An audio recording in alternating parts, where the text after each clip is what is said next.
ரெண்டு சோப்பு தயார் பண்ணாங்க. ஒன்று லிரில், இன்னொன்று லைபாய். லைபாய் ஃபேமஸ் ஆகல, லிரில் நல்லா விற்றதுக்கு காரணம் விளம்பரம் தான்.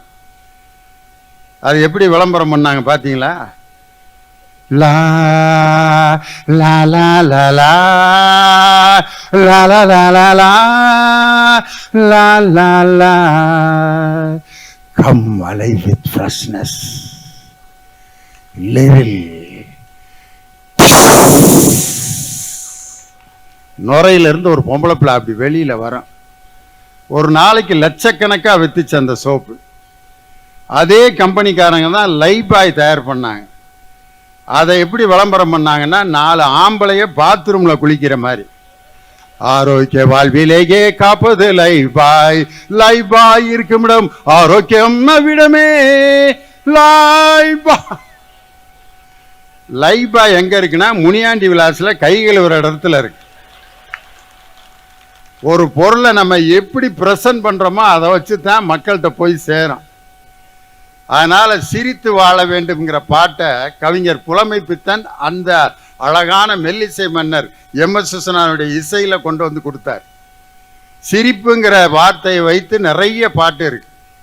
சிரித்து சிரித்து என்னை சீரையிலிட்டாய், கண்ணம் சிவக்க சிவக்க வந்து கதை படித்தாய், நினைத்து நினைத்து நெஞ்சில் அடக்கி வைத்தாய், பக்கம் நெருங்கி நெருங்கி இன்ப சுவை கொடுத்தாய். அதுல கண்ணதாசன் ஒரு வரி எழுதியிருப்பார். பழக பழக வரும் இசை போலே, தினம் படிக்க படிக்க வரும் கவி போலே, பழக பழக வரும் இசை போலேன்னு எழுதியிருப்பார். அதே மாதிரி சிரிப்பை வச்சு நிறைய பாட்டு இருக்கு. கலைவாணர் என்.எஸ். கிருஷ்ணன் தான் சிரிப்புக்கு கிராமர் தந்து ஒரு பாட்டு பாடினாரு, எழுதி பாடினார். சிரிப்பு அதன் சிறப்பை சீர்தூக்கி பார்ப்பதே நமது பொறுப்பு, மனம் கருப்பா சிவப்பா என்பதை எடுத்து காட்டும் கண்ணாடி சிரிப்பு. மனம் கருப்பா சிவப்பா என்பதை எடுத்து காட்டும் கண்ணாடி சிரிப்பு அப்படின்னு எழுதினார். அதுல ரொம்ப அழகான ஒரு வரி வரும். நான் சில மேடைகளில் போய் பேசுவேன். பேச பேச முன்னால ஒரு குரூப் உட்காந்து அப்படி சிரிப்பாங்க. அவங்களுக்கு நடுவில் ஒரு 3 பேர் 1 மணி நேரம் எந்த அசைவுமே இல்லாம இருந்தான். என்னடா யாரா இவங்க, ஒருவேளை தமிழ் எது தெரியலையான்னா தமிழ்ல தான் பேசிக்கிறான், காதேது கேட்காதான்னா கூப்பிட்டா திரும்புறேன், அப்புறம் ஏயா சிரிக்க முடியலன்னா மேட்ரு அங்க அவ்வளவுதான். இதை நான் சொல்ல, என்.எஸ். கிருஷ்ணன் தான் சொன்னார். சிந்திக்க தெரிந்த மனித குலத்திற்கே சொந்தமான கையிருப்பு, வேறு எந்த ஜீவராசிகளும் செய்ய முடியாத செயலாகும் இந்த சிரிப்பு, இது அதிகாரிகளின் ஆணவ சிரிப்பு, இது சதிகாரர்களின் சாகச சிரிப்பு, இது அடங்கி நடப்பவனின் அசட்டு சிரிப்பு, இது சங்கீத சிரிப்பு,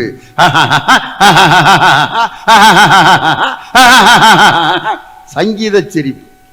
ஆனா சில பேர் சிரிப்பான் எந்த ரகத்திலையும் சேர்க்க முடியாது. எங்க ஊர்ல ஒரு ஆள் சிரிச்சான், நாய் சங்கிலி ஏத்துட்டு ஓடிடுச்சு.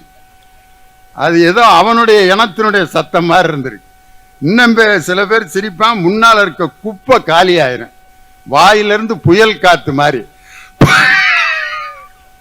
சல்லுன்னு முன்னால இருக்க டஸ்ட் எல்லாம் பறந்துடும். அது மாதிரி சிரிப்புக்குன்னு ஒரு கிராமரே கிடையாது. இன்னொரு சிரிப்பை பத்தி ஜே.பி. சந்திரபாபு கண்ணதாசனுடைய வரியில, சிரிப்பு வருது சிரிப்பு வருது, சிரிக்க சிரிக்க சிரிப்பு வருது, சின்ன மனுஷன் பெரிய மனுஷன் செயலை பார்க்க சிரிப்பு வருது, சிரிப்பு வருது சிரிப்பு வருது, சிரிக்க சிரிக்க சிரிப்பு வருது. சந்திரபாபுவோட குரல். இந்த சந்திரபாபு அவரை பத்தி சொன்னோன்னா ஒரு சம்பவம் ஞாபகம் வருது. சைனா வார் நடந்த சமயத்துல அந்த சைனா வார்ல பாதிக்கப்பட்ட போர் வீரர்கள், நம்ம தமிழ் போர் வீரர்கள் டெல்லியில ஒரு மருத்துவமனையில இருந்தாங்க. அவங்களையெல்லாம் மகிழ்ச்சி படுத்தணும்னு அன்னைக்கு இருந்த ஜனாதிபதி சர்வப்பள்ளி டாக்டர் ராதாகிருஷ்ணன் நம்ம தமிழ்நாட்டை சேர்ந்தவருங்கிறதுக்காக தமிழ்நாட்டில இருந்து ஒரு பெரிய கலைஞர்கள் கூட்டத்தை, திரைப்பட கலைஞருடைய கூட்டத்தை டெல்லி கூட்டு போனார். அதில் போனவங்கெல்லாம் யார் யாருன்னா நடிகர் திலம் சிவாஜி கணேசன், சாவித்திரி, MS விஸ்வநாதன், சந்திரபாபு எல்லாம் போயிருக்காங்க. அவங்கெல்லாம் அந்த இசை நிகழ்ச்சி முடிஞ்சோடனே ஜனாதிபதி மாளிகையில் ஒரு டின்னர் கொடுத்துருக்காரு. அப்போ சர்வப்பள்ளி டாக்டர் ராதாகிருஷ்ணன் ஒவ்வொருத்தரையா பார்த்து அவருடைய நேயர் விருப்பத்தை கேட்டிருக்கார். சிவாஜி கணேசனை பார்த்து திருவிளையாடல் படத்தில் நீங்கள் பேசின வசனத்தை பேசி காட்டுங்க அப்படின்னா சிவாஜி கணேசன் எந்திரிச்சு அப்படியே சிவபெருமானாவா மாறி, அங்கம் புழுதிப்பட அறவாளை நெய் பூசி பங்கம் படபரண்டு கால் பரப்பி சங்கதனை கீர் கீரன அறுக்கும் நக்கீரனோ எம் கவியை ஆராய்ந்த சொல்ல சாக்காவான். உண்மையிலே சிவபெருமான் இவ்வளவு அருமையா தமிழ் பேசியிருப்பாரான்னு அவர் பேசின பிறகுதான் நமக்கே தெரிஞ்சு. ராதாகிருஷ்ணன் அப்படியே கை தட்டினார் அந்த வசனத்தை பார்த்துட்டு. சந்திரபாபு எழுப்பிவிட்டு எனக்கு பிடிச்ச ஒரு பாட்டை பாடுங்கன்னாரு. சந்திரபாபு என்ன பாட்டுன்னு கேட்டார். பிறக்கும் போதும் அழுகின்றாய், அந்த பாட்டை பாடுங்க. சந்திரபாபு பாடினார். பிறக்கும் போதும் அழுகின்றாய், இறக்கும் போதும் அழுகின்றாய், ஒரு நாளேனும் கவலை இல்லாமல் சிரிக்க மறந்தாய் மானிடனே அப்படின்னு டாக்டர் ராதாகிருஷ்ணன் எந்திரிச்சு கை தட்டி இருக்கார். உடனே சந்திரபாபு உணர்ச்சி வசப்பட்டு ராதாகிருஷ்ணன் மடியில போய் உட்காந்து, டே மாப்பிள அருமையான ரசிகண்டா மாப்பிள, ஜனாதிபதியா இருந்துட்டு எப்படா இப்படி ரசிக்கிற அப்படின்னு கன்னத்தை வருடி நெத்தியில ஒரு 2 குட்டு குட்டி இருக்காரு. 2 தடவை வலிச்சு முத்தம் கொடுக்கும். பக்கத்தில் இருந்த மிலிட்டரிக்காரங்க எல்லாம் ஜோ அப்படின்ட்டு சந்திரபாபு விரட்டி இருக்காங்க. அப்ப ராதாகிருஷ்ணன் சொன்னாரு, விடுங்க, அவர் ஒரு 10 நிமிஷம் என் மடியில உட்கார்ந்து இருக்கட்டும். ஒரு நகைச்சுவை கலைஞனை என் மடியில் சுமப்பது ஒரு ஜனாதிபதியான எனக்கு மிகப்பெரிய பெருமையினர். ராதாகிருஷ்ணன் ஒரு நகைச்சுவை கலைஞனை மடியில் சுமப்பது பெருமையினர். அதனாலதான் தொல்காப்பியரே அந்த மெய்ப்பாட்டியல்ல முதல் உணர்வா எதை வச்சிருக்காருன்னா, நகையே, அழுகை, இழிவரல், மறுக்கை, அச்சம். முதல்ல ஒரு மனிதனுக்கு இருக்க வேண்டிய உணர்வு சிரிப்பு, அதுக்கப்புறம் தான் அழுக. ஆனா நம்ம பிறந்தோன்னு வெளிப்படுத்துறது சிரிப்பு இல்லை. பிறந்தோன்னு நம்ம வெளிப்படுத்துற முதல் உணர்வு அழுக தான். சிரிக்கிறதுக்கு 3 மாசம் ஆகும். இந்த 3 மாசம் கழிச்சு தான் அம்மா முகத்தை பார்த்து ஈம்பான். எந்த குழந்தையாவது பிறந்தோன்னு சிரிச்சா அந்த குழந்தைய சந்தேகப்படுவாங்க. பிறந்து உளுந்தோன்னு அப்படின்னா ஐயோ ஏதோ பெசாசு பிறந்துருச்சு போல இருக்கு, பிறந்தோன்னு சிரிக்கிறான் அப்படின்னு. பிறந்தோன்னு அழுகணும். அதுக்கப்புறம் சிரிக்கிறதுக்கே ஒரு மனிதனுக்கு 3 மாசம் ஆகுது. நகையே, அழுகை, இழிவரல், மறுக்கை, அச்சம் அப்படின்னு தொல்காப்பியர் வருஷப்படுத்தினாரு. ஆனா நம்ம பிறந்தோன்ன எழுப்பக்கூடிய உணர்வு அழுகை தான் எடுத்தோன்ன. அதனாலதான் பிறக்கும் போதும் அழுகின்றாய்ன்னு அந்த பாட்டை, கண்ணதாசனுடைய பாட்டை நம்ம சந்திரபாபு அன்னைக்கு பாடினார். இன்னும் சிரிப்பை பத்தி நிறைய பாட்டு இருக்கு. சிலர் சிரிப்பார், சிலர் அழுவார், நான் சிரித்து கொண்டே அழுகின்றேன். இன்னொரு இடத்துல கண்ணதாசன் சிரிப்பு பாதி அழுகை பாதி சேர்ந்ததல்லவோ மனித ஜாதினார். ஒரு மனிதன் 24 மணி நேரம் சிரிச்சுக்கிட்டு இருந்தா சந்தேகப்படுவாங்க. 24 மணி நேரம் அழுதுகிட்டு இருந்தா அவன் அடுத்த நாள் காலி ஆயிடுவான். அவ்வளவுதான். சிரிப்பு பாதி அழுகை பாதி சேர்ந்ததல்லவோ மனித ஜாதி. கவிஞர் வாலி ஒரு பாட்டுல என்ன எழுதுறாருன்னா, காதலிய வர்ணிக்க சொன்னதுக்கு அவர் இதுவரைக்கும் வர்ணிக்காத ஒரு வர்ணனை. புத்தம் புதிய புத்தகமே உன்னை புரட்டி பார்க்கும் புலவன் நான். அப்ப எம்ஜிஆர் கேட்டிருக்காரு, புத்தம் புதிய புத்தகம் தானே, பெரட்டி வாசிக்க வேண்டியதானே, என்ன புரட்டி பார்க்கும் புலவன்னு பெரட்டுறதோட நிறுத்திட்டியா, வாசிக்க வேணாமான் இருக்கார். அப்ப வாலி பதில் சொல்லியிருக்காரு, காதலிய முதல்ல பெரட்டுறதோட நிறுத்திடனா, பெரட்டிட்டு வச்சிடணும். அதுக்கப்புறம் மேரேஜ் ஆன பிறகுதான் வாசிச்சு என்ஜாய் பண்ணணும்யா. அதனாலதான் புரட்டி பார்க்கும் புலவன் நான் எழுதினேன்னு. ஒரு வார்த்தைக்குள் கூட இவ்வளவு பெரிய அர்த்தம் எந்த மொழியிலும் கிடையாது. நம் தாய்மொழியான தமிழ் மொழிக்கு தான் இப்படிப்பட்ட ஒரு மாபெரும் சிறப்பு இருக்கு. நான் இந்த கான்ஃபரன்ஸினுடைய மோட்டோவை அந்த பக்கம் பார்த்தேன். என்ன அழகான ஒரு பெண் குழந்தைகளை நாம் உற்சாகப்படுத்துவோம் அப்படின்னு சொல்லி, சப்போர்ட் கேர்ள் சில்ட்ரன். என்ன ஒரு அருமையான இந்த மோட்டோவுக்காக நான் ரோட்டரியை நான் தலை வணங்கி நான் மகிழ்கிறேன். Support girl children. அந்த ரோட்டரியோட சிம்பல் பார்த்தீங்களா, அந்த சக்கரம். இந்த சிம்பலை ஏன் கொடுத்தாங்கன்னு பல அர்த்தங்கள் நீங்கள் சொல்லலாம். ஆனால் எனக்கு அது எப்படி தெரியுதுன்னா, அந்த சக்கரத்தை நீங்கள் எந்த டைரக்ஷன்ல இருந்து பார்த்தாலும் அதனுடைய வடிவம் மாறவே மாறாது. எப்படி திருப்பி வைத்தாலும் அதனுடைய வடிவத்தை மாற்றவே முடியாது. ரோட்டரியை சேர்ந்தவர்கள் எந்த மதம், எந்த ஜாதி, எந்த நாட்டை சேர்ந்தவர்களாக இருந்தாலும் அவர்களுடைய எண்ணமும் செயலும் ஒரே மாதிரியாகத்தான் இருக்கும். அப்படிங்கிறதுக்கு அந்த ரோட்டரியுடைய சக்கரம். அதுக்கு இடையில நிறைய இடைவெளி இருக்கு பார்த்தீங்களா? அந்த இடைவெளி எதுக்கு தெரியுமா? அந்த காலியான இடம் தான் அந்த சக்கரத்துக்கே அழகு. உதாரணத்துக்கு அந்த இடைவெளி இல்லாட்டி அந்த சக்கரம் இன்னொரு சக்கரத்தை இயக்க முடியாது. அதே மாதிரி இடைவெளி இருப்பது அந்த சக்கரத்துக்கு அழகு.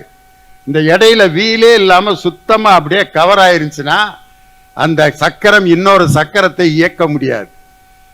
அந்த இடைவெளிகளில் தான் ஒரு மனிதனுடைய வாழ்க்கையே அடங்கி இருக்கு. ஒரு பானையினுடைய அழகு அதற்குள்ளிருக்கும் இடைவெளியினுடைய பரப்பை வைத்துத்தான் பானையினுடைய பயன்பாடு நமக்கு கிடைக்கும். ஒரு ஜன்னல் கம்பிக்கு இடையில இருக்க இடைவெளிகள் தான் ஜன்னலுடைய பயன்பாட்டை நமக்கு கொடுக்கும்.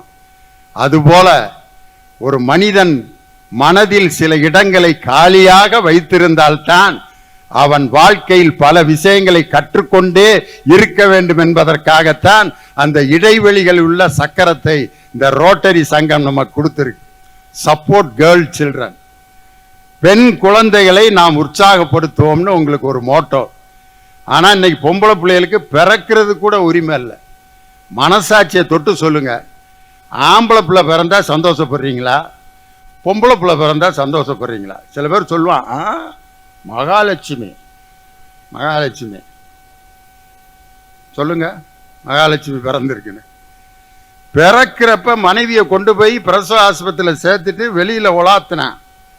அப்போ என்ன சொல்கிறான் கடவுள்கிட்ட, எனக்கு என்ன பிள்ளை பிறந்தாலும் நான் ஏற்றுக்கிறேன் சாமி. ஆம்பளை பிள்ளை பிறந்தாலும் பொம்பளை பிள்ளை பிறந்தாலும் இது நல்லா பிறந்தா போதும் அப்படின்னு சொல்கிறான். வாக்குறுதி கொடுக்குறான், தேர்தல் வாக்குறுதி மாதிரி. டாக்டர் கொஞ்ச நேரம் டெலிவரி முடிஞ்சோன்னா வர்றாரு. டாக்டர் ஐயா, டாக்டர் ஐயா, டாக்டர் வாழ்த்துக்கள் தம்பி, குழந்தை ரொம்ப அழகா இருக்கு, சூப்பர், தாயும் பிள்ளையும் நல்லா இருக்காங்க, அற்புதமான குழந்தை, நார்மல் டெலிவரி, 2500 ரூபா கட்டினா போதும், அழகான குழந்தை, ரொம்ப சந்தோஷம் சார், விஷயத்த சொல்லுங்க சார். இன்னும் என்ன விஷயம்? குழந்தை அழகா இருக்கு, தாயும் பிள்ளையும் நல்லா இருக்காங்க, நார்மல் டெலிவரி, 2500 ரூபா கட்டினா போதும். அவன் எதிர்பார்த்ததை இன்னும் டாக்டர் சொல்லவே இல்லை. எது பிறந்தது ஆம்பளை பிள்ளையா பொம்பளை பிள்ளையா? கடைசியா சொல்றாரு பொம்பளை பிள்ளை. அப்போ ஒரு வாக்கியம் விடுறான், ஏயா இப்படி அநியாயம் பண்ற அப்படிங்கிறான் டாக்டரை. டாக்டர் சொல்றாரு, ஏன்டா நானும் அநியாயம் பண்ணேன், நீ அநியாயம் பண்ணி பிள்ளைய பெற்று விட்டு என்னைய போய் அநியாயம் பண்றேங்கிற. அப்பயும் இன்னொரு அசிங்கமான வாக்கியம் சொல்றான், எனக்கு பொம்பளை பிள்ளை பிறந்ததுக்கே நீ தான் காரணம் அப்படிங்கிறான். வெளியே போய் சொல்லாரா, உன் சம்சாரத்தை சந்தேகப்படுவாங்க. கடைசியா ஒரு அறிவியலுக்கு புறம்பான ஒரு வாக்கியத்தை கத்திட்டு போறான். அப்பவே சொன்னாங்க, இந்த ஆஸ்பத்திரியில் சேர்த்தாலே பொம்பளை பிள்ளை தான் பிறக்கும்னு, தெரியாம கொண்டு வந்து சேர்த்துட்டேன்.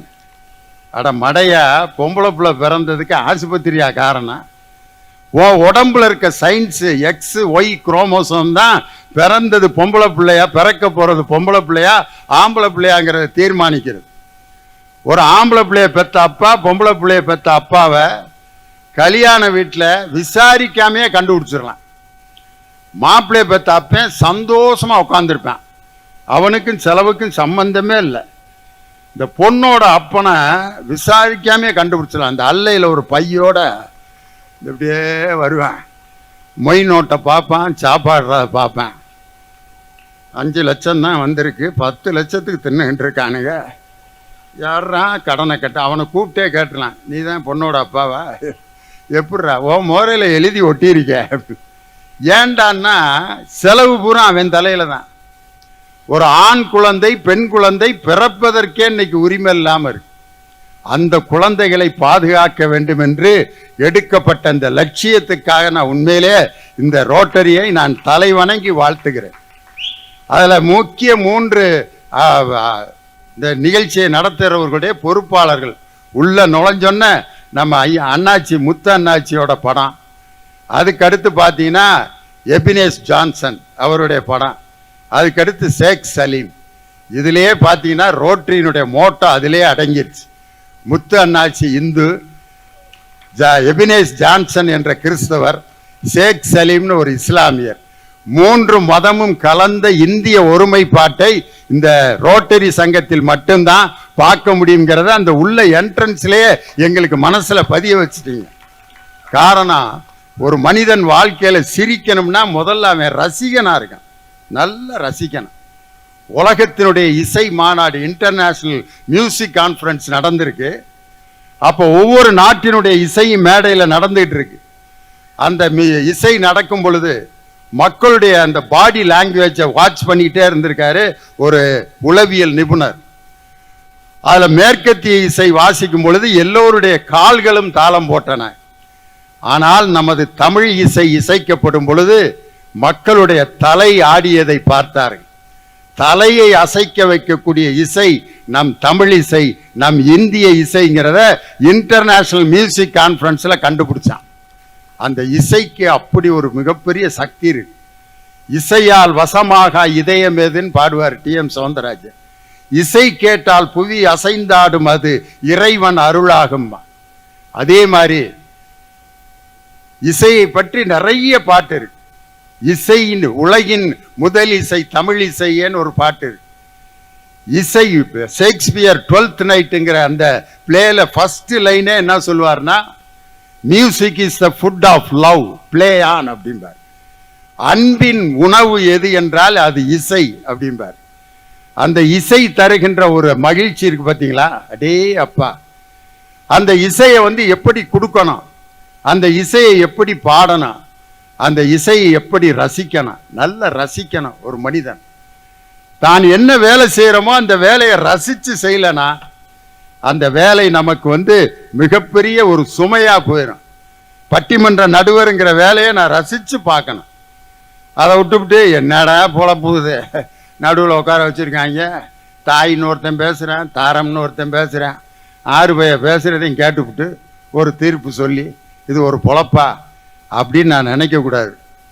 ஒரு 3 மணி நேரம் மக்கள் ஒரு 1000 பேர் 2000 பேர் என் பேச்சை கேட்டு சிரித்து சிந்திக்கிறார்களே, இந்த வாய்ப்பு எனக்கு கொடுக்கப்பட்டிருக்கிறது நினைச்சு அந்த நடுவர் ஸ்தானத்தில் நான் உட்கார்ந்தா தான் என் வாழ்க்கையை நான் ரசித்து அந்த மேடையில் இருக்க முடியும்.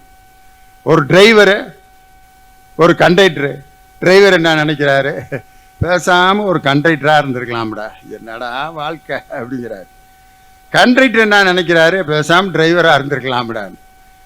டிரைவர் ஏன் கண்டக்டரா இருக்கிறோம்னு நினைக்கிறாருன்னா, ஒரு வேலை இல்லை, டிக்கெட்டை கொடுத்துட்டு அவன் பாட்டுக்கு உட்காந்துருக்கான். நான் தான் 100 கிலோமீட்டர் இந்த ஆக்சிலேட்டரையும் கிளச்சையும் மிதிச்சு மிதிச்சு பாடா போடுறேங்கிறார். கண்டக்டர் என்ன நினைக்கிறாரு, டிரைவர் பொழப்பு எவ்வளவோ தேவலாம்டா, அவன் பாட்டுக்கு நிம்மதியாக ஓட்டிக்கிட்டு இருக்கான், எனக்குன்னே தான் இம்சையை கொடுக்கறதுக்கு வர்றாங்கன்னு.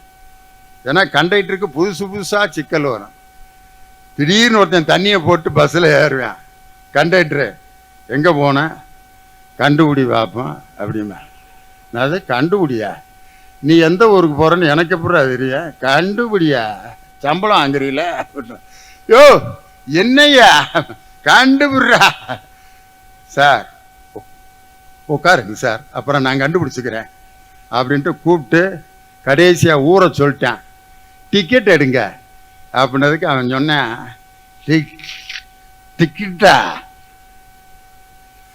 பின்னாடி கண்ணாடி போட்டு எங்கள் மாமா உட்காந்துருப்பார், அவர் எடுப்பார்.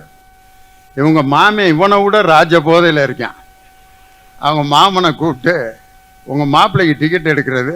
அதுக்கு மாமன் பதில், மச்சான் என்னடா சொன்னார், பின்னாடி கண்ணாடி போட்டிருக்கவனை தானே கேட்க சொன்னார். நான் முன்னாடியிலடா கண்ணாடி போட்டிருக்கேன்னா கண்டக்டர் கதறி அழுது, இந்த வேலை பார்க்கறதுக்கு பேசாமல் இளந்த பழம் விற்று பொழைச்சிக்கிறலாம்டா. ஏன்டா இது மாதிரி ஒரு 60 வந்தால் நான் எப்படா வாழ்க்கையை ஓட்டுறதுன்னு. டிரைவரை ஏதோ ரொம்ப மகிழ்ச்சியான வேலை நம்ம நினைக்கிறேன், அவருக்கு கொடுக்குற இம்சை இருக்கு பாருங்க. காலையில் வண்டி எடுத்தார் ஒரு டிரைவரு, அவருக்கு லெஃப்ட் சைடில் ஒரு தனி சீட்டில் ஒருத்தன் ஏறி உக்காந்தான். 6 மணி காலையில் டிரைவர் ஸ்டார்ட் பண்ணி சாமியெல்லாம் கும்பிட்டு வண்டியை ஓட்டிகிட்டு இருக்காரு. Phone, mobile. ஹலோ, சொல்லுமாப்ல. எப்ப வண்டி மரத்தில் மோதி டிரைவர அவுட்டா? டிரைவரை கூடியில் எழுட்டு போறாங்களா? இந்த டிரைவர் என்ன நிலைமைக்கு ஆளாயிருப்பான்னு யோசனை பண்ணி பாருங்க. அவன் இப்படியே பார்த்துட்டு, வேற நியூஸே கிடைக்கலையாடா, ஏன்டா டே எனக்கு என்னைய குடும்பப்படுத்திருக்குன்னே இப்படி நியூஸாக போடுறாங்களான்ட்டு வண்டியை நிப்பாட்டிட்டு லீவை போட்டு போயிட்டான். எல்லா வேலையிலையும் பிரச்சனை இருக்கு, பிரச்சனை இல்லாத வேலை இது. எல்லா வேலையும் நான் பட்டிமன்ற நடுவராக ஒரு கிராமத்தில் போய் நடத்த போனால் முன்னாடி தண்ணியை போட்டு ஒரு 5 பேர் வந்து உட்காந்துருவேன். எனக்குன்னே வருவாங்க, கூடயே பேசுவேன். அன்பா இருந்தேன்னா என்னண்ணே அப்படிமா. நான் பாட்டு பாடிக்கிட்டு இருக்கேன், தண்ணியை போட்டு ஊறுகாயை வாங்கி என் முன்னால் உட்காந்து வலிச்சு என்கிட்ட அப்படியே காட்டிட்டு நாக்கில் நக்கிறேன். அப்படியே நான் எப்படி பாட்டு பாடுறது?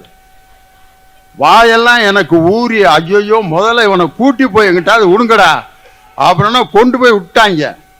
1 மணி நேரம் நிம்மதியாக பேசிக்கிட்டு இருந்தேன். திடீர்னு பார்த்தா என் காலை ஒருத்தன் சொரன்னா. யாரானா அவன் தான், பிரதர் வந்துட்டேன்னா. எப்படா வந்த அப்படின்னா, மேடையோட கிடுகை புத்துட்டு வந்துட்டான். மேடையில் ஒரு தடவை பேசியிருந்தேன். திடீர்னு ஒரு ஆள் வெள்ளை வேஸ்ட் வெள்ளை சட்டையோட வந்து, இல்லையா நீ பாட்டியா கொண்டா மைக்க, நாங்கள்லாம் பாடுவோம்ல பாட்டு அப்படின்னு அந்த ஆள் வாங்கி 2 மனம் வேண்டும் அப்படின்னாரு. ஊர் தலைவரை கூப்பிடுங்க அப்படின்னு. அவரு தாங்க ஊர் தலைவர்னா. அவரு தான் ஊர் தலைவரா? ஊர் தலைவரே இப்படி தண்ணியை போடு சார். அவர் எப்பயுமே ரெகுலராக போடுவார் சார், வருவார், இப்படி மாதிரி பிரச்சனை பண்ணிட்டு போய் படுத்துருவார், ஒரு பிரச்சனையும் இருக்காது. ஊர் தலைவரே மேடையில் தண்ணியை போட்டு வந்து கலகம் பண்ண அந்த ஊர்லேயும் நிகழ்ச்சி நடத்திக்கிட்டு தான் இருந்தோம். பிரச்சனைகள் இல்லாத உலகம் என்றால் அது எங்கேயுமே கிடையாது. இந்த பிரச்சனைகளோடு ஒரு மனிதன் வாழ்வதற்கு எவன் துணிச்சலோடு வாழ்க்கையை தயார் செய்கிறானோ அவனால் தான் வாழ்க்கையை வாழ முடியும். இன்னைக்கு ஒரு இசை என்பது எப்படிப்பட்ட ஒரு சுகமான ஒரு அனுபவம். அந்த இசை கேட்டால் புவி அசைந்தாடும், அது இறைவன் அருளாகும். அந்த இசை என்பது எப்படியெல்லாம் நம்ம மக்களுக்கு கொடுக்கலாம் அப்படின்ட்டு பலவிதமான பாடல்களை பாடியிருக்கோம் மேடையில். ஆனால் ஒரு முறை நான் என்ன பண்ணேன்னா, ஒரு பரிச்சாத்தமாக ஒரு முயற்சி பண்ணி பார்த்தேன், எப்படா இருக்கும் ஒரு மியூசிக்கை வித்தியாசமாக மக்களுக்கு கொடுக்கலாம் அப்படின்ட்டு. வெவ்வேறு ராகங்களில் ஒரு பாட்டை பாடி பார்ப்போம், வெவ்வேறு வாய்ஸில் மக்களுக்கு பாட்டை பாடி பார்ப்போம், வெவ்வேறு மொழிகளில் பாடல்களை பாடி காட்டுவோம். எதை ரசிக்கிறாங்க அப்படி ஒரு நகைச்சுவை உண்டு பண்ணணும்னா வாய்ஸ் மாடுலேஷன்ங்கிறது ரொம்ப முக்கியம். பெரும்பாலும் வெற்றி அடைந்த நகைச்சுவை நடிகர்களுடைய குரல்கள்லாம் பாருங்க, அப்படியே அபூர்வமான குரலாக இருக்கு. உதாரணத்துக்கும் பழைய நகைச்சுவை நடிகர் NS கிருஷ்ணன், TS பாலையா, அவங்களுடைய குரல்லாம் யுனிக்காக இருக்கு. மதுரை வீரன் படத்தில் பாருங்க, TS பாலையா படை தளபதியாக இருப்பார். அவருடைய காமெடி ஒரு லைன் காமெடி தான், எப்படியப்பட்ட சென்சிபிள் காமெடி. அவர் படை தளபதியாக இருப்பார். ராஜா வந்து பாலையாவை கூப்பிடுவார், அவர் பேர் நரசப்பன். நரசப்பா, வீரன் இளவரசியை தூக்கி கொண்டு போகிறான், உடனடியாக பின்தொடர்ந்து அவனை போய் பிடித்து வா அப்படின்னா பாலையா அப்படியே ஆகட்டும் அண்ணா அப்படின்ட்டு குதிரை எடுத்துட்டு போயிட்டு இளவரசரை பிடிக்க முடியாது, யார் எம்ஜிஆரை பிடிக்க முடியாமல் திருப்பி மூச்சு வாங்கிட்டே வருவார். ராஜா கேட்பாரு, நரசப்பா வீரனை பிடித்து விட்டாயா? அதுக்கு TS பாலையா பதில், நாங்கள் அவனை பின்தொடர்ந்து சென்றோம், ஆனால் அவன் எங்களை முன்தொடர்ந்து சென்று விட்டான் அப்படிம்பார். முன்தொடர்ந்துன்னு ஒரு வார்த்தை தமிழில் கிடையவே கிடையாது. தொடர்றதுனாலே பின்னால் போகிறதான். முன்தொடர்ந்து சென்று விட்டான் அப்படிம்பாரு. அந்த ராஜாவும் ஹோ அப்படியா அப்படிம்பார். அப்போ பழைய ராஜாலாம் எவ்வளோ முட்டா பயலாக இருந்திருக்கான்ட்டு அதுல ஒரு லைன்ல அருமையா காட்டுவார். அதுல எம்ஜிஆருடைய அப்பாவா இருக்கிறது என்எஸ் கிருஷ்ணன். அதுல போர் வீரர்கள்லாம் என்எஸ் கிருஷ்ணனை கூப்பிட்டு, டாய் வராங்க, நீ தான் வீரனுடைய அப்பாவா? ஆமாங்க ஐயா அப்படிம்பார். எங்கடா அவன் மயன் வீரன் அப்படின்னா, என்எஸ் கிருஷ்ணன் இங்க வாங்க, இங்க வாங்க, வாங்க அப்படின்னு எல்லாத்தையும் கூப்பிடுவார். இருக்கிற இடத்த சொல்ல போறாரான்னு எல்லாம் அப்படியே காதுல அவர் வாய்க்கிட்ட காதை வைப்பாங்க.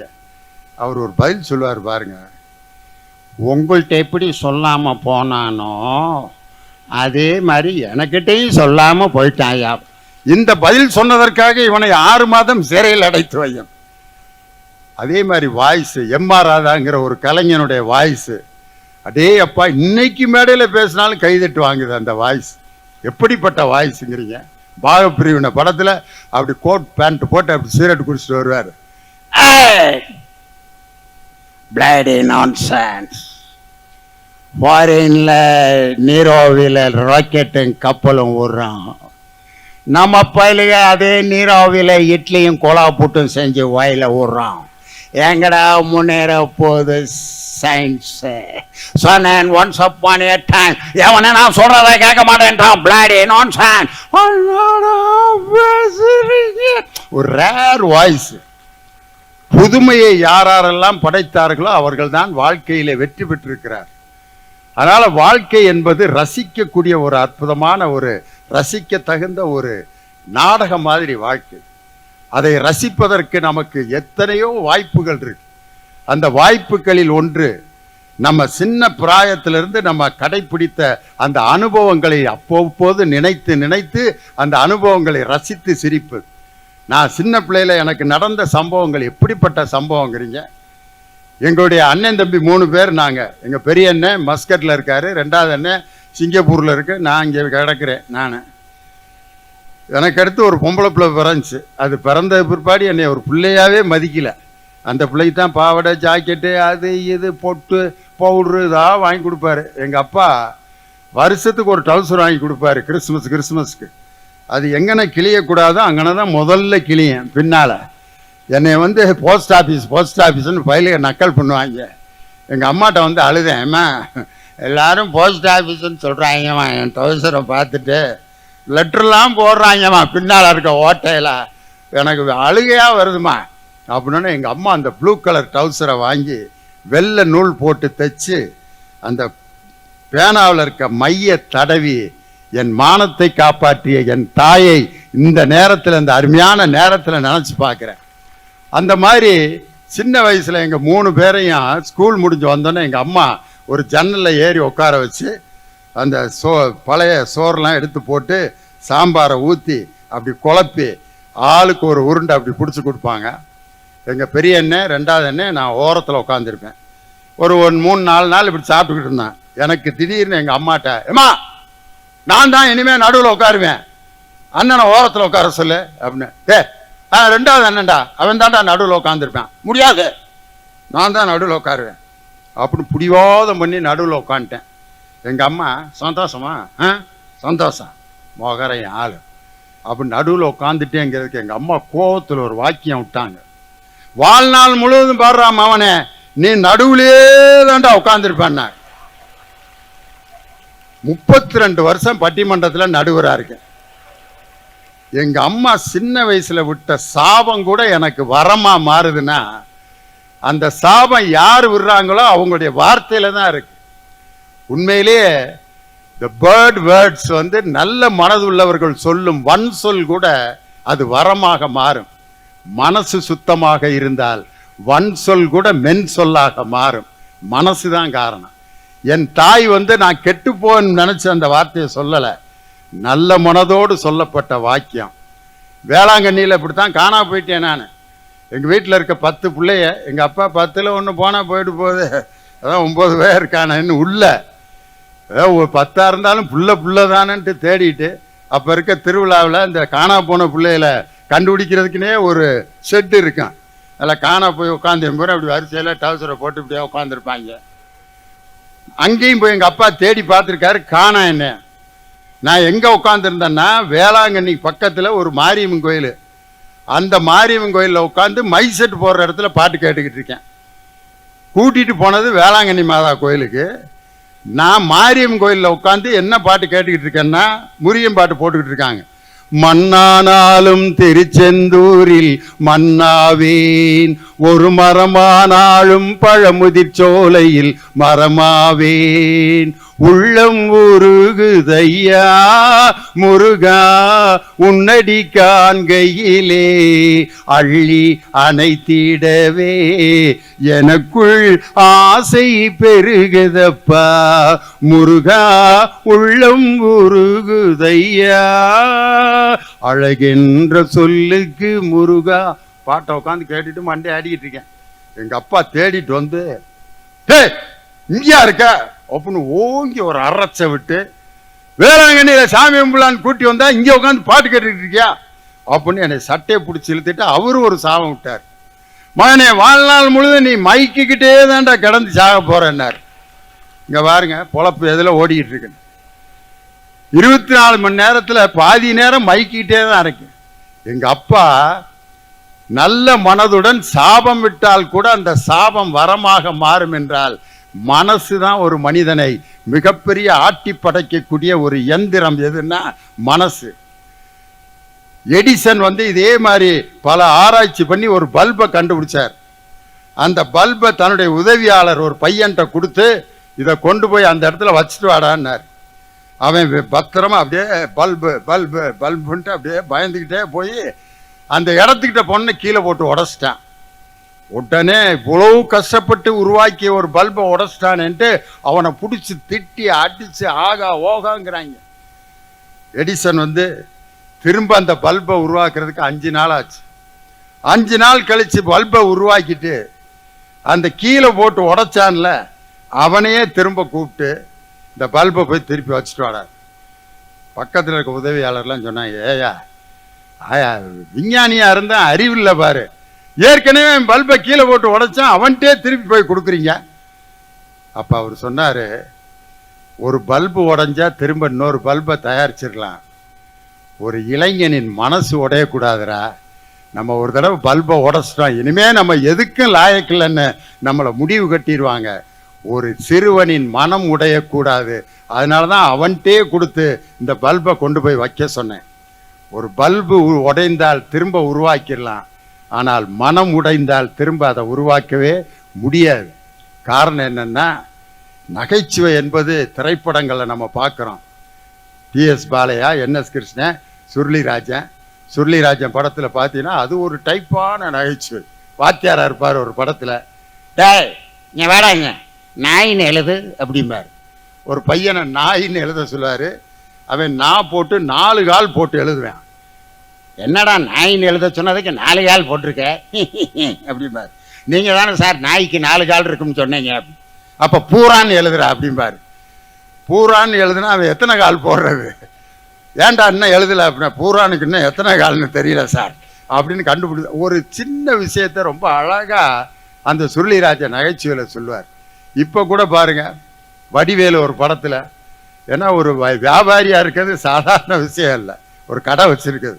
ஒருத்தன் வருவேன், அண்ணே என்ன குண்ணே, என்ன தேங்காய் எண்ணெய் எவ்வளோ வேணும்?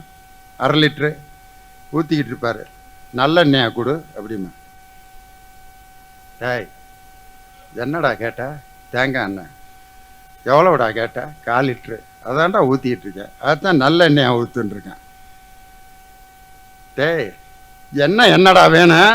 தேங்காய் எண்ணெய் வேணும். எவ்வளோடா வேணும்? 1/2 லிட்ரு வேணும்.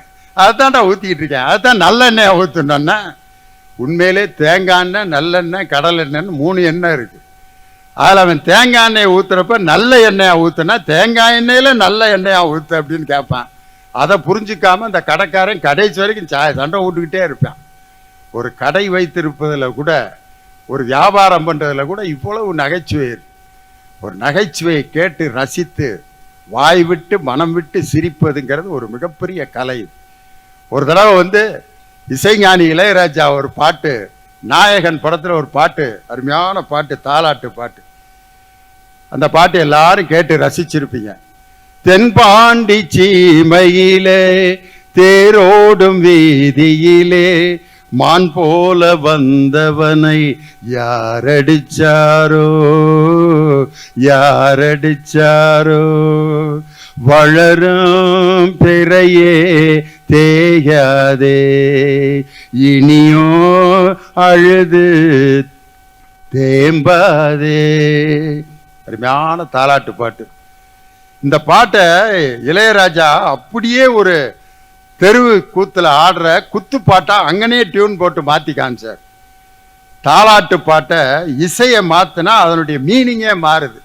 தென்பாண்டி சீமையிலே தேரோடும் வீதியிலே மான் போல வந்தவனை யார் அடிச்சாரோ, தென்பாண்டி சீமையிலே தேரோடும் வீதியிலே மான் போல வந்தவனை யார் அடிச்சாரோ. இதே பாட்டை ஒரு கர்நாடக சங்கீத பாகவதர்கிட்ட கொடுத்து பாட சொன்னா அவர் எப்படி பாடுவார்? கர்நாடக சங்கீதம். தென்பாண்டி சீமையில தேரோடும் வீதியில, தென்பாண்டி தென்பாண்டி தென்பாண்டி தென்பாண்டி தென்பாண்டி தென்பாண்டி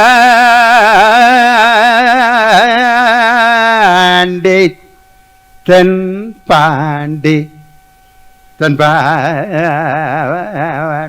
உட்காந்துருந்தவங்களாம் தென்பாண்டியை விட்டு இன்னும் தாண்டல, இன்னும் 15 வரியை என்னைக்கு பாடி இவர் கச்சேரியை முடிக்கிறது.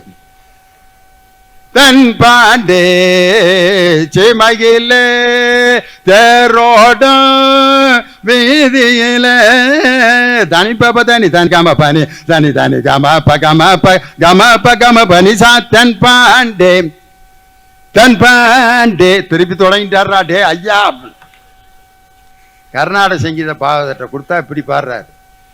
அதே பாட்டை நாகூர் அணி பாட்டை கொடுத்து பாட சொன்னா அவர் ஸ்டைல்ல பாடுவார். தென்பாண்டி சீமையிலே தேரோடும் வீதியிலே, தென்பாண்டி சீமையிலே அப்படின்னார். இதே பாட்டை ஒரு ஜப கூட்டத்தில் பாடுற ஒரு போதகர்கிட்ட கொடுத்தா அவர் ஸ்டைலில் எப்படி பாடுவார்? ஒரு ஜப கூட்டம் நடத்துகிற ஒரு போதகர் அவர்.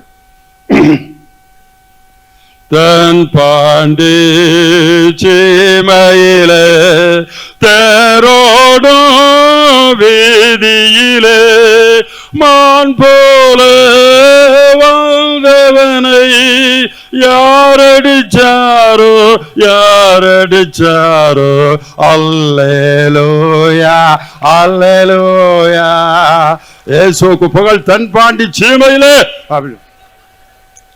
அது ஒரே பாட்டு தான், எத்தனை ஸ்டைல்ல பாடினாலும் அந்த பாட்டோட மீனிங் மாறவே மாறாது. அதனால ரோட்டில் நீங்க வெவ்வேறு தளங்களில் பணிபுரிந்து கொண்டிருந்தாலும் உங்களுடைய மோட்டோங்கிறது நம்மால் மற்றவர்கள் மகிழ்ச்சியாக இருக்க வேண்டும் அப்படிங்கிற எண்ணம் தான் ரோட்டரி சங்கத்தை இதுவரை வாழ வைத்து கொண்டிருக்கிறது. நீங்க சிவில் இன்ஜினியரா இருக்கலாம், மெக்கானிக்கல் இன்ஜினியரா இருக்கலாம், டாக்டரா இருக்கலாம், பிசினஸ் பீப்புளா இருக்கலாம், காலேஜ் ப்ரொஃபஸரா இருக்கலாம், எதுவுமே வேலையே செய்யாம வீட்டில் கூட சும்மா இருக்கலாம். வீட்டில் தாய் தப்பன் சம்பாரிச்ச சொத்தை வச்சுட்டு சாப்பிட்டுக்கிட்டு இருக்கக்கூடிய ஆளா கூட இருக்கலாம். நீங்க யாராக இருந்தாலும் நமக்கு கொடுக்கப்பட்டதை மற்றவர்களுக்கு கொடுத்து மகிழ்ந்து வாழ்வது போல ஒரு மகிழ்ச்சி உலகத்தில் வேற எதுவுமே கிடையாது.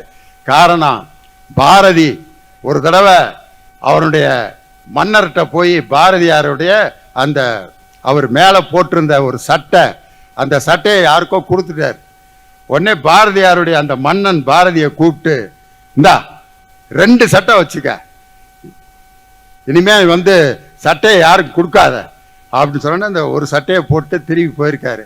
வழியில் ஒருத்தன் சட்டை இல்லாமல் இருந்திருக்கான், அவனுக்கு கொடுத்துட்டாரு.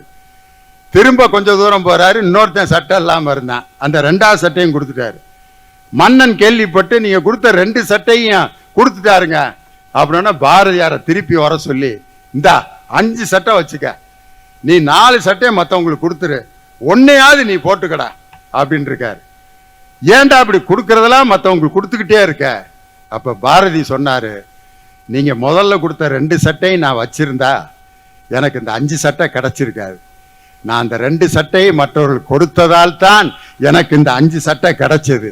யார் கொடுத்து கொண்டிருக்கிறார்களோ அவர்கள் தான் பெற்றுக்கொண்டே இருப்பார்கள் என்பது உலகத்தில் எழுதி வைக்கப்பட்ட உண்மை.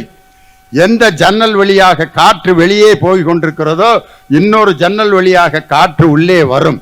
அதனால வெளியில போகாம காற்றை அடைத்து விட்டால் வந்த காற்று அந்த அறையிலேயே தங்கிவிடுமே ஒழிய காற்று வெளியே போக போக புதிய காற்று உள்ளே வந்து கொண்டே இருக்கும். கொடுப்பவர்கள் தான் மகிழ்ச்சியாக இருப்பார்கள், அவர்கள்தான் பெற்றுக்கொண்டே இருப்பார்கள் என்று உலகத்தில் எழுதி வைக்கப்பட்ட ஒரு அற்புதமான உண்மை. ஒரே ஒரு செய்தியை மட்டும் சொல்லி என்னுடைய பேச்சை நான் நிறைவு செய்கிறேன். பாம்பேக்கு ஒரு பட்டிமன்றத்துக்கு போயிருந்தேன். நான் நடத்தின பட்டிமன்றத்தில் அது ஒரு வித்தியாசமான பட்டிமன்றம். TM சவுந்தரராஜனுக்கு பாம்பேல இருக்க TMS ரசிகர் மன்றம் ஒரு நிகழ்ச்சி நடத்தினாங்க. TMSக்கு பாராட்டு விழா. TM சவுந்தரராஜன் வந்திருந்தார். தலைப்பு என்ன தெரியுமா?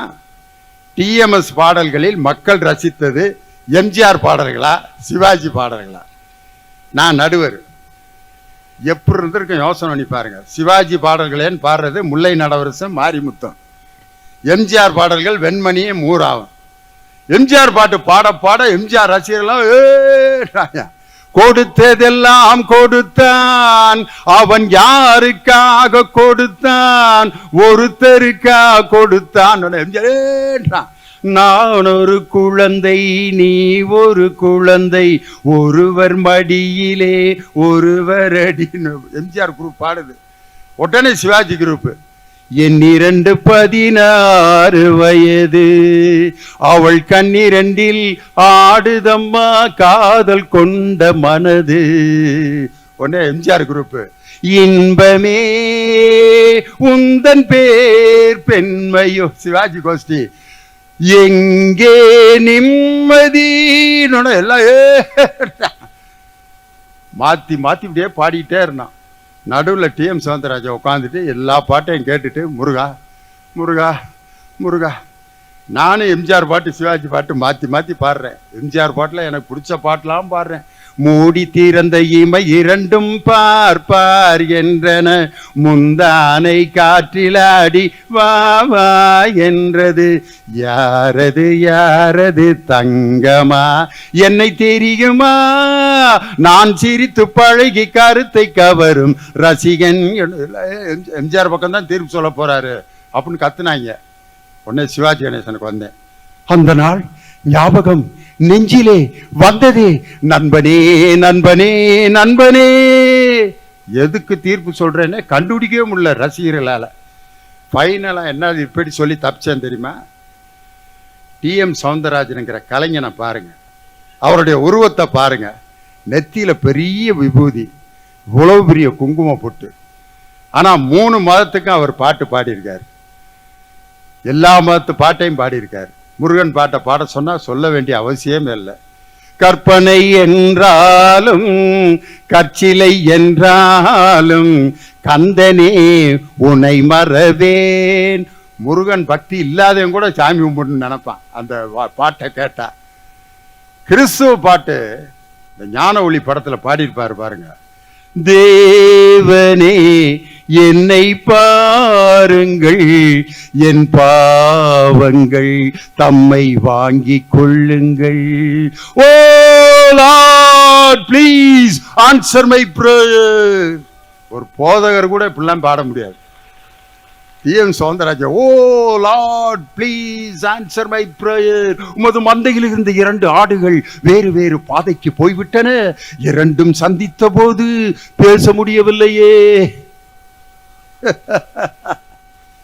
கிறிஸ்தவ பாட்டு. இஸ்லாமிய பாட்டை பாட சொன்னா தர்காலே உட்கார்ந்துருக்க மாதிரியே இருக்கு. நமக்கு எல்லோரும் கொண்டாடுவோம், எல்லோரும் கொண்டாடுவோம், அல்லாவின் பெயரை சொல்லி நல்லோர்கள் வாழ்வை எண்ணி, அல்லாவின் பெயரை சொல்லி நல்லோர்கள் வாழ்வை எண்ணி எல்லோரும் கொண்டாடுவோம். அதுல கண்ணதாசன்ட்ட கேட்டாங்க, இஸ்லாமியர்களா பாடுற பாட்டு இஸ்லாமியர்கள் கொண்டாடுவோம் தானே எழுதியிருக்கணும். நீங்க ஏன் எல்லோரும் எழுதுனீங்க? கண்ணதாசன் அவர் என்ன நிலைமையில இருந்தாரோ பதில் சொல்ல முடியல அவரால். பக்கத்துல டாக்டர் கலைஞர் உட்கார்ந்து இருந்தாரு. அவர் பதில் சொல்லிட்டாரு. கண்ணதாசன் ஏன் எல்லோரும்னு போட்டாருன்னா, இஸ்லாமிய மார்க்கத்தில் தொழுகை நடக்கும்போது பார்த்தீங்கன்னா, தொழுகை முன்னாடி ஒருத்தர் நடத்திட்டு இருப்பாரு, அவர் கலெக்டர் ஆஃபீஸில் பியூனா இருப்பார். கலெக்டர் இஸ்லாமியராக இருந்தா அந்த பியூனுக்கு பின்னாடி தொழுகை நடத்தினா கலெக்டர் ஆஃபீஸ் பியூனோட கால் கலெக்டருடைய நெத்தியில படம்.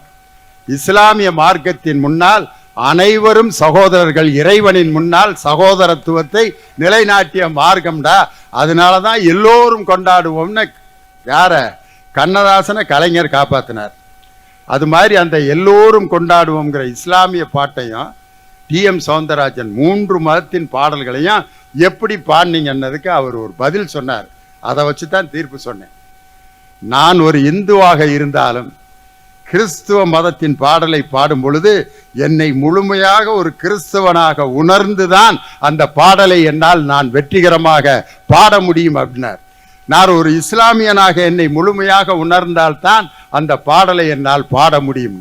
எந்த ஒரு செயலையும் முழுமையாக உணர்ந்து ரசித்து மகிழ்ச்சியோடு செய்தால் நீங்கள் செய்கின்ற செயல் அனைத்தும் உங்களுக்கு மகிழ்ச்சியான செயலாக அமையும். அதற்கு மிகப்பெரிய